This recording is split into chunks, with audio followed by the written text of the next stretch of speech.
Kasparov has won many brilliant, attacking games with both 1 point times 10 to the 4 and 1.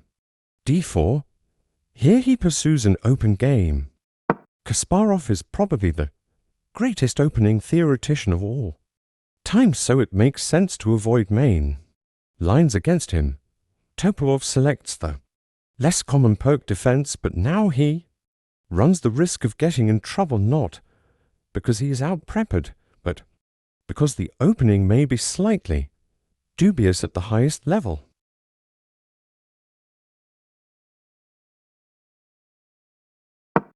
It is of course correct to establish the perfect pawn center against almost any hypermodern opening. Topalov attacks the e4 pawn. A difference between the king's Indian defense and the poke defense is that it is natural now to play knight c3, which block the c pawn that has already advanced to c4 in the king's Indian. Kasparov develops and defends e4. Topalov commits to the true poke defense with the king's side. Fianchetto, he could still have changed. Corson played e5 and played a Filida defense instead. As is his way, Kasparov selects an progressive setup, developing the bishop to pursue a quick queen and bishop battery and castle queen side, completing the fianchetto. This move already prepares queenside castling and bishop h6. Kasparov's attacking ideas are taking shape. An intriguing and flexible move rather than castling, which most beginners would play. Topalov adopts a very flexible expansion on the queen side, which waits to see how Kasparov will deploy his forces without creating targets. This is a very useful, often essential move in such positions. Kasparov secures e4 and keeps a knight out of g4.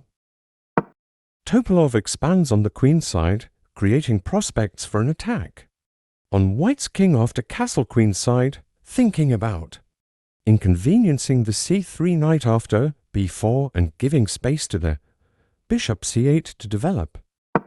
This move is slightly odd since the knight has nowhere good to go right away and blocks the bishop f1. Topalov has benefited slightly from his wait-and-see approach that makes it hard for Kasparov to commit his forces. The knight develops to its most natural square, controlling e5 and c5. A very committal decision from Kasparov. He elects to exchange the dragon bishop, but he must sideline his queen to achieve this strategic goal. Topalov pulls Kasparov's queen to h6, where it is misplaced, recapturing. The bishop develops and adds important control to the d5 square. Kasparov takes a moment to stop b4. Topalov finally makes a control commitment. He also shows his plan, queen e7 and castle queen side.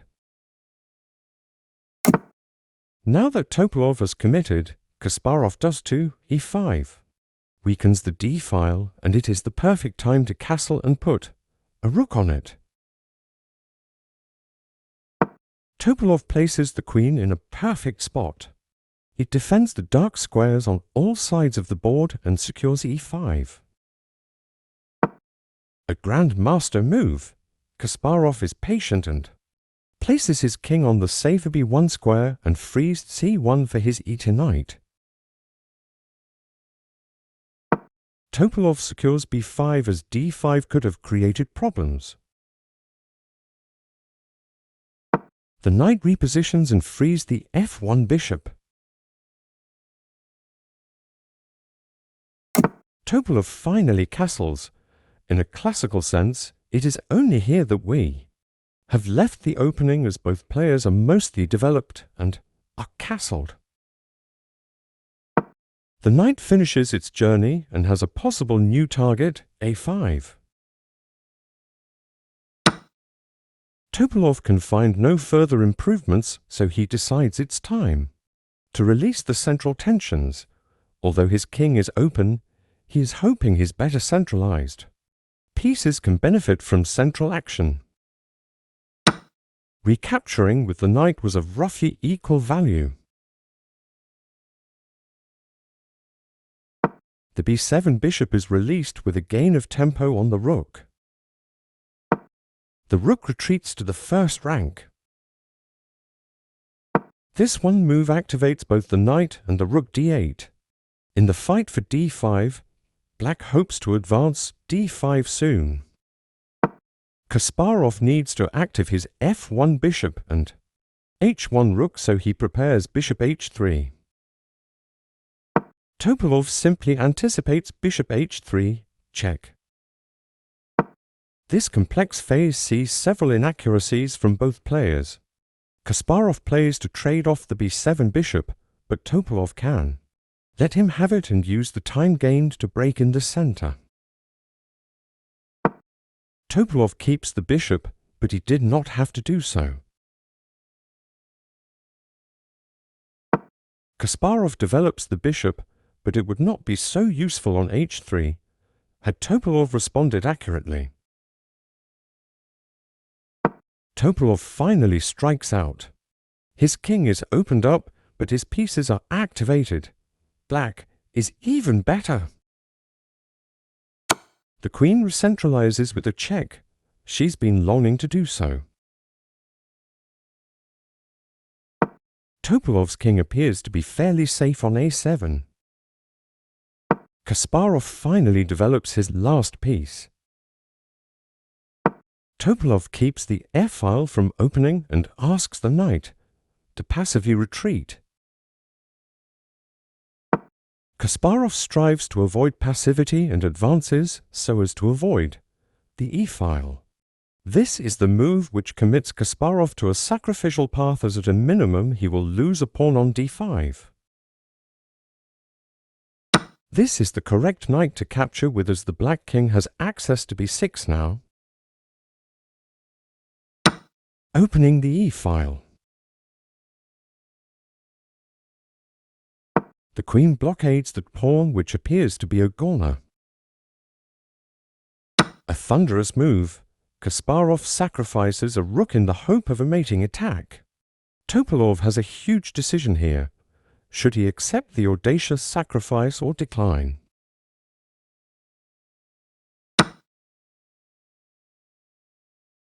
Topalov accepts, following one of my favorite maxims: if you cannot see a reason not to take material, take it. You will either get material or a lesson. Here Topalov gets a lesson, as Kasparov's sacrifice proves sound. We should all be grateful to Topalov for being willing to venture down this road, but declining the sacrifice could have gained a clear advantage. A second rook sacrifice to justify the first. This one cannot be accepted, though. Topalov has no choice but to run the monarch up the board and attack the knight. The knight on a5 is sacrificed as well to force Topalov's king into a mating net. Topalov accepts the knight. His king is netted, but the final mate is difficult to force. Forcing the king to a4.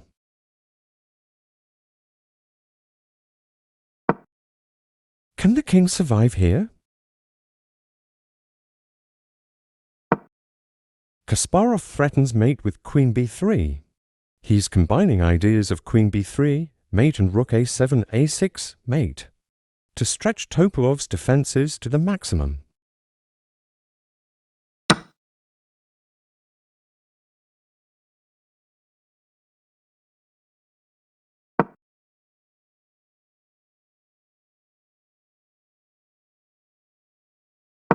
The only viable way to defend a6 is to give up this bishop. Kasparov takes the bishop, but he gives Topalov a moment to organize a defense, and he is still down a rook. Topalov offers a queen trade and resolves the threat of queen b3, mate, but he surrenders the knight on f6. Of course, Kasparov would never trade queens, but he can win a knight while evading simplification. He also threatens mate on a6. Topalov elects to take a pawn and gain some royal breathing room. The play is forced from here on.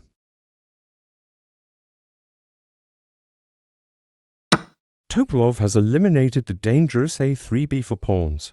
Has he found relief? Kasparov shows that the attack is not over. Topalov has no good way to respond. This is the most logical try. Topalov eliminates the pawn and runs his king toward the open center. There is something particularly beautiful about the queen, falling back to the corner, utilizing the whole board. Both queen a3 and queen a5 allow Topalov to interpose with check and trade queens. Perhaps the king will be safe on d1. Kasparov continues the hunt. Can black find a safe square? Topalov's king reaches the opposite rank, and it looks safe on d1. Kasparov is out of checks and still down material, plus rook d2 and queen d3, check, are huge threats. Amazing! Kasparov delivers a shot that wins the game. The bishop cannot be taken, and the attacked black queen cannot. Defend checks on c1, c2 and e2. A great try from Topalov. He leaves his queen hanging and counterattacks Kasparov's queen. Once again, it appears that Topalov has saved the game.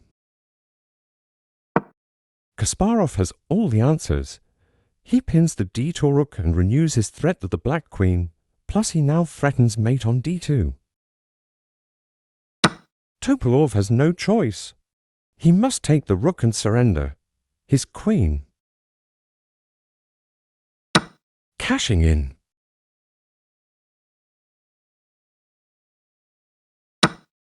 Recapturing. There is no time to save h8 as rook c1 mate was threatened. The sting in the tail of this long battle. At the end of these tactics, the rook in the corner falls and Kasparov now wins with relative ease. Threatening the f3 pawn. Defending f3 and threatening queen a4, check, winning c4. Threatening a winning c2, check.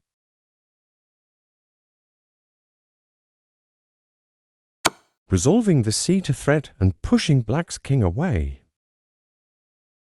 Hoping to attack and eliminate the kingside pawns. Securing the f-pawn.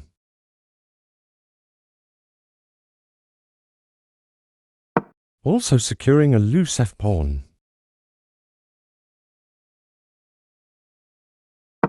The king firmly blockades the c-pawn and eliminates in hope of counterplay.